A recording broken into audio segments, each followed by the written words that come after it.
Mr. Speaker, sir, I rise to speak on the budget presented by our Honorable Finance Minister. Before I start, I thank you very much for giving me an opportunity to speak in this House. There are many important issues to discuss, but considering the time, I wish to speak only on some issues. During the last year, our Finance Minister had announced a long-term taxation policy for the progress of industry. As a follow-up measure, Sales Tax Reforms Committee was formed, in which I had the pleasure to serve as a member. The committee gave various suggestions to the government for consideration. I hope the government will accept and take necessary action in the matter.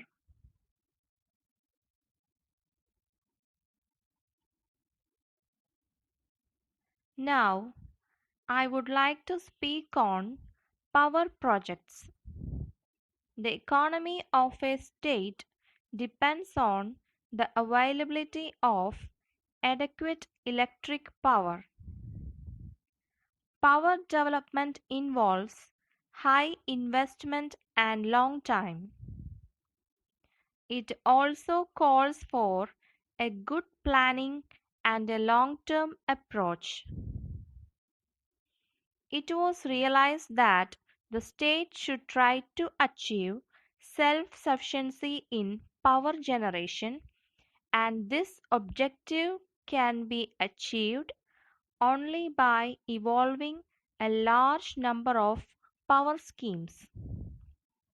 I hope the schemes now sanctioned after this government took charge of the affairs of the state will fulfill the dreams of the people.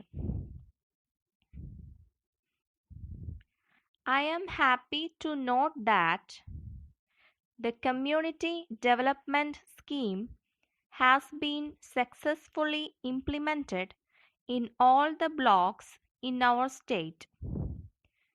We have recently extended the program to cover the townships and municipalities. Our state occupies a pride of place in the educational map of India. Our budget provision for education is the largest and has been increasing all these years. For the current year, the budget provides for a huge expenditure for education.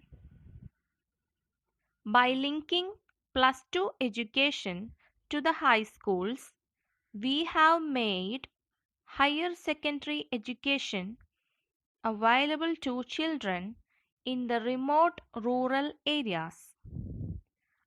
I appreciate the steps taken by this government to remove illiteracy among the rural people.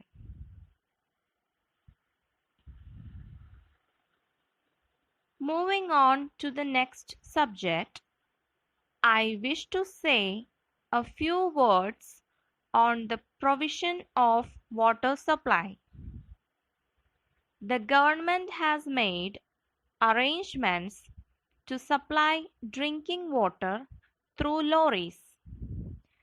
But the lorries carrying water often visit the places during midnight, thereby causing inconvenience to the people.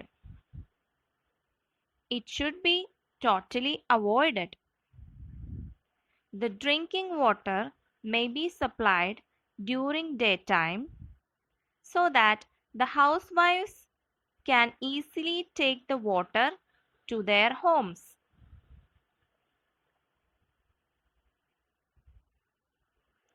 Letter from Madurai Brothers, Chennai to Messrs. Balaji and Sons, Madurai. Dear Sirs, we have received your letter dated 7th March and noted the contents therein. As requested by you, we are making arrangements to dispatch the sanitary items through lorry today. We hope the same will reach your place safely tomorrow morning. On opening the packages, if you find any of the items broken, please inform about the same to us so that we can supply new ones. As regards payment, we are sorry to state that you have not kept your promise made in your previous letter. We hope that you will send a check now. Considering our long business relations with you, we are giving credit facilities. But at the same time, you should not take undue advantage over this. We think you will be able to understand our position. We trust that you will be able to send the amount early. Thanking you, yours faithfully.